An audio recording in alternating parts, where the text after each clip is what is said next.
그러니까 저는 방고의 그림도 굉장히 매력적이고 너무 감동을 주는데 어떨 때는 좀 너무 확실해서 그냥 오래 들여다보지 않게 하기도 하거든요. 그러니까 굉장히 어떤 숭고하고 신앙적인 부분들이 있고 하지만 근데 너무 명확해요. 이분의 메시지가 어떻게 살고 뭐 희생, 헌신 뭐 이런 메시지들이 있는데 헤이웨이는 잘 모르겠는 거예요. 무슨 말을 하고 싶은 건지. 그리고 심지어 예전에 어떤 제가 인상 깊게 본 어떤 에세이에서는 헤이웨이를 그림 중에 창가에 서서 진주 목걸이를 이렇게 들고 두 손으로 들고 가만히 이렇게 응시하는 그림이 하나 있어요. 이 그림도 굉장히 신비로워요. 뭐 하는 건지 알 수가 없어요. 그래서 제가 봤던 어떤 에세이에서 그 에세이를 쓰신 분은 외국분인데 이 그림이 뭔지가 갑자기 너무 궁금해서 한 3-4시간을 가만히 그 그림 앞에 서 있었대요. 그래서 나중에 경비원 아저씨한테 끌려갈 정도로 했는데 자기가 그렇게 보면서 이 그림을 계속 보면서 느낀 거는 이 그림이 어쩌면 수태고지일 수도 있겠다라는 깨달음을 얻고 집에 갔대요. 그러니까 뭔가 예수님이 태어날 거라고 성모 마리아에게 고지해주는 천사가 찾아와서 고지해주는 그것도 되게 서양 미술에서는 중요한 굉장히 자주 반복돼서 나타나는 그림인데 이거 수태고지인가 보다라고 근데 저는 잘 모르겠거든요. 그치 그건 뭐 다 다를 수 있으니까. 근데 이제 이런 식으로까지 다양한 해석이 가능하게 만들어주는 거 그게 이제 헤이웨이 그림의 매력인 것 같고요. 그분 뭘 느꼈어? 진주기 보는 순간 틀어지게 보면서. 틀어지게 못 봤죠.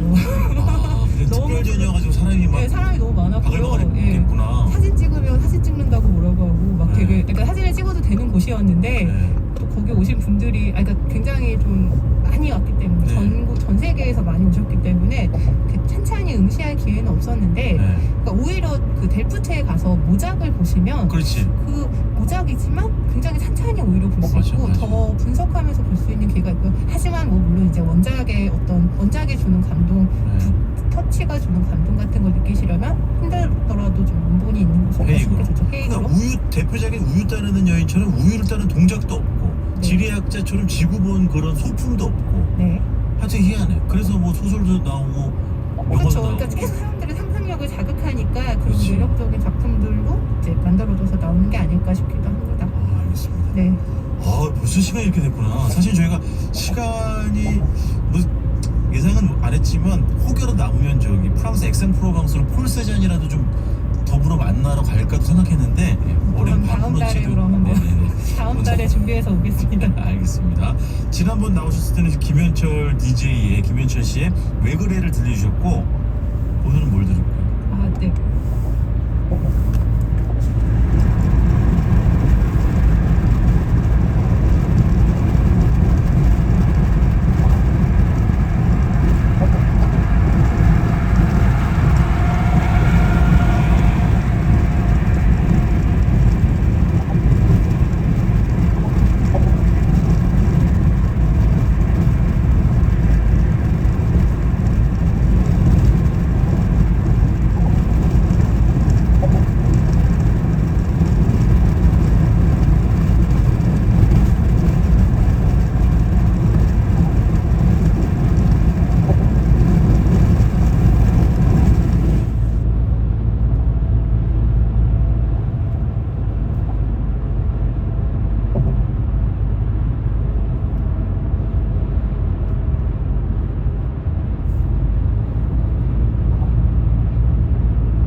멀리 보이는 게 송도입니다. 송도 신도시. 인천대교가 18km 최장거리인데 톨게이트 용종 주민은 하루에 왕복으로 면제입니다. 그리고 건너오면 영종도에서 건너오면 이렇게 보이는 송도가 보입니다. 송도.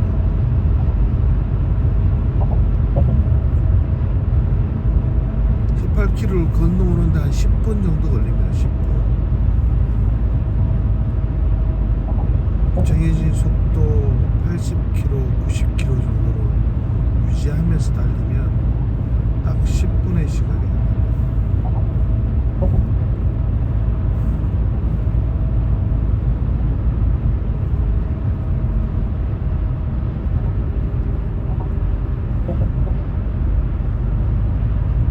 저는 여기서 안양 쪽으로 버틸 겁니다.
우리 이재명 대표께서 이번 총선에서 단 한 석이라도, 목표가 우리 한 석이 이기는 거거든요. 국민의힘보다 한 석 더 맞는. 근데 만약에 역으로 진다면 이재명 대표의 정치적 미래가 뭐가 있겠습니까? 아, 있죠. 진짜 힘들죠. 왜냐면 이재명 대표가 그러니까 이제 뭐 180석, 뭐 170석 거대 야당이라고 하는데 야당 의석수 많아도 재미 본 게 하나도 없거든요. 그렇진 않습니다. 왜냐면 뭐 그 이제 본인이 체포동의안 표결 때도 진짜 아슬아슬하게 이 겨우 이제 막 뭐 가결파들 도망가서 재판 문턱까지 갔었던 분인데 이런 것들 생각하면 주변에 있는 사람 아무도 못 믿고 계속 구설이나 나고 이런 상황이니까 차라리 단단한 내 팀 100명, 120명을 만들면 좋겠다라는 생각이 저는 확실하게 있는 것 같고 이제 조금만 더 이어가겠습니다. 그러다 보니까 이재명 대표가 원래는 뭐 굉장히 큰 의석수를 이길 것처럼 민주당이 호언장담을 하다가 국민의힘보다 한 석이라는 것은 아주 축소된 목표거든요. 이거는 기본적으로 이재명 대표도 의식을 한 것 같아요. 내가 의석을 포기하더라도 나를 지키는 정당을 만들어야겠다는 확신이 있는 것 같고요. 그 가운데서 의석수 감소는 어쩔 수 없는 거죠. 지금 이재명 대표의 모든 공천은 그렇게 흘러가고 있는 것 같아요. 그래서 전략 공천하는 것도 두려움이 없었는 것 같은 게, 두려움이 없어 보이는 게, 지난 강서구청장 재보궐선거 때 사실은 11명의 예비 후보가 있었는데 당시 당원 가입 여부도 불확실했던 진규원 후보를 그냥 이재명 대표가 내리꽂고 크게 승리했거든요. 여기에 지금 아마 도취돼 있을 겁니다. 내가 꽂으면 된다. 근데 이거는 총선이거든요. 굉장히 많은 공천해야 되는 상황이고 이거를 매니지를 못하는 상황이다 보니까 계속 잡음이 날 수밖에 없고 앞으로 이거 이진통은 전 총선 때까지 간다고 봅니다. 사실은 경향신문도 이렇게 지적했어요. 기사 제목이 무능, 무책임, 독선 리더십, 민주당 총선 최대 리스크된 이재명. 언론이 뭐 비판하고 하는 부분들, 합리적인 수용할 부분이 있으면 수용하고, 과하거나 지나친 부분들이 요즘 언론에 많이 있습니다. 뭐냐면 가령 정말 당대표 선거 때 상대 후보를 도왔던 핵심 후보를 공천받으면 무조건 친명으로 분류해버립니다. 한두 분이 아니에요. 그냥 친명, 찐명 일색 이런 제목을 버젓이 달고 나와서 저희들이 얘기를 하기도 하고 하는데 좀 과한 측면이 있고요. 체포동의안 이런 말씀하지만 누구처럼 소환조사 압수수색 한 번 안 받은 분 있지 않습니까? 우리 전 국민이 다 알고 있는 대통령 가까운 분들, 이분은 가서 6차례 소환도 받았고 조사받고 영장 실심사 받았습니다. 그리고 어지간한 정상적인 정권이면은 여수와도 할 수 있고 여당이 많을 수도 있고 야당이 많을 수 있는데 우리 4명은 아마 거의 우리 앵커까지 5명 다 동의할 거예요. 윤석열 정권이 어지간한 정권입니까? 정말 무도하고 역사적 민주주의, 민생경제 모두 퇴행을 하고 있는데 여기서 우리 야당이 정말 무슨 이재명 하나를 지키기 위해서 공천을 해가지고 진다? 그건 아니죠. 왜냐면 그리고 아니 이렇게 어려운 상황에 있는데 당대표가 그리고 아까 말했던 무슨 뭐 상당히 많은 의석수 얘기하는 사람이 제가 분명히 그건 말씀드리면 제가 참여했던 우리 회의나 비공개에서도 우리 한 번도 오만해서는 안 된다. 알겠습니다. 가만히 안 된다기 네. 때문에 네. 다수 의석을 얘기해 본 적 한 번도 없습니다. 방금 단서라도 전에 됐으면 좋겠다. 언급하신 앵커께서도 동의하실 건데 저와는 관계없는 대변인이 얘기한 거고요. 지금 시간 관계상 국민의힘 공천 얘기로도 좀 이제 넘어가야 돼서요. 할 얘기가 많은 건 제가 이해합니다만 좀 다음 이야기로 넘어가도록 하겠습니다. 상대적으로 국민의힘 공천은 좀 순수하다, 잡음이 없다 이런 평가를 받고 있는데요. 그렇다고 정말 잘한다 라기보다는 이거 혹시 쌍특검법의 그 재표결을 앞두고 이탈표 의식한 거 아니야? 뭐 아까는 좀 제3지대 혹시 이탈하는 거 의식한 거 아니야? 이런 의견도 나왔는데 이제 그래서 그런 건가요? 어떻게 평가하세요, 김주석 전 위원장? 확실한 거는 이번 국민 공천에 사감은 없는 것 같아요. 이재명 대표처럼 주류의 사감은 없는 것 같다는 생각은 확실히 들어요. 윤석열 대통령의 사감은? 당연히 그렇죠. 그러니까 그 사감이 없다는 이야기가 그래도 저희는 시스템대로 돌아간다고 말씀을 좀 드리는 게 아시다시피 제가 이 자리에서 많이 얘기했지만은 한동훈 위원장이 비대위원장 선임됐을 때 반대했던 저는 입장이었고 그 이후에도 많은 비판을 했었습니다. 이 자리에서도. 그럼에도 불구하고 여기는 그냥 어쨌든 1호 공천 해야 되니까 1호 공천 한다 해서 1호 공천 받았거든요. 이제 이런 것들 생각해 보면 반면에 또 대통령실 출신인데 단수 공천을 받아도 이상하지 않은 분들이 또 단수 공천을 못 받고 오히려 조금 더 공관에서 논의되고 이런 것들은 사실은 그 전에 민주당이나 야권에서 지적했던 뭐 대통령실 공천, 한동훈의 사감 공천 이런 얘기는 완전히 쏙 들어갈 수밖에 없는 공천이었다는 거는 민주당도 억가를 하고 싶어도 쉽진 않을 겁니다. 이 부분에 대해서는. 그러면은 이제 찐윤 이철규 의원과 친한동 장동혁 사무총장이 이제 공천을 두고 좀 이제 물밑에서 충돌이 있었다. 여기에 대한 이제 보도 보셨죠? 네. 어느 정도 사실이라고 파악하고 있으세요? 공관위원들끼리의 충돌은 좋은 거죠. 있을 수 있는 그냥 당연하죠. 충돌이 건전한 없으면 토론이다 이렇게 더 이상한 거죠. 보시는 거예요? 공관위원들끼리 토론하는 건 전혀 문제가 없는데 이제 예를 들면 공천을 받은 사람들끼리의 분란이나 이런 것들은 좀 언론 보도나 크게 나눈 거지만 아니 어떤 후보가 딱 들어와가지고 공관위원 전원 일치해서 여기 다 주자 이런 공천은 세계 어디에도 없습니다. 그래서 김재섭 그 정도밖에는 없어요. 그래서 저는 정도밖에 없어요. 그래서 사실 공관위에서 다양한 토론들이 나오는 거 가지고 뭐 비판을 할 거는 전 아니라고. 천하람 아니 근데 이건 좀 전 이상해요, 의견도 솔직히 말하면. 네, 궁금해요. 그러니까 김대식이라는 후보에게 이제 장제원 의원 지역구를 사실상 물려주는 결정을 하는 걸 두고 이제 경론이 있었다라는 건데 이게 여기 이제 그 부산 사상이잖아요. 그 여기 같으면은 예비 후보도 되게 많았어요. 그러면은 이 기조를 이어가려면은 하다못해 한 2-3명 뽑아가지고라도 이제 경선을 붙였어야 되는 건데 이거는 그냥 장제원 의원이 불출마한 대가로 이렇게 밀어준다라는 느낌이 확 나요. 그래서 저는 이 부분은 지적이 굉장히 뭐 타당하고 국민의 입장에 뼈아플 거라고 보는데 문제는 민주당에 비해서 이런 게 좀 소수예요. 그리고 막 확 두드러지지 않기 때문에